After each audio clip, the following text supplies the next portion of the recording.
This week's issue of Darchenu addresses a real life challenge that children and adults have, which is what happens if their value system contradicts with those of their friends, putting them in a really uncomfortable spot.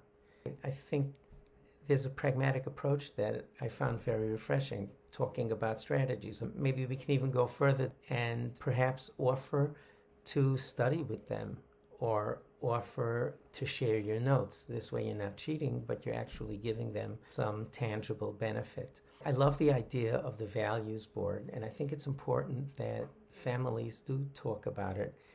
If parents want to get bold, it might be an interesting idea if you went through a period in your life where you did bow to peer pressure and do something that you really weren't comfortable with or that didn't align with your values, what that felt like. I think that would be an incredibly impactful thing for children to hear about. I'd like to finish with a beautiful Torah thought that I heard on the story of Yaakov and Yosef.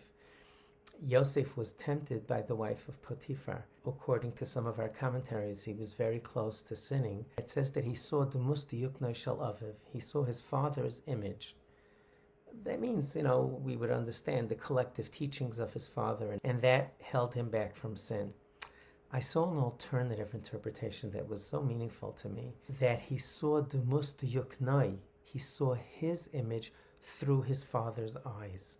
My father loves me so much. I know he has a special place in his heart for me. He really believes in me. How could I do this? Sometimes giving your children self-esteem and the belief that you really hold them in high regard can be something that would motivate them to refrain from doing something they shouldn't do.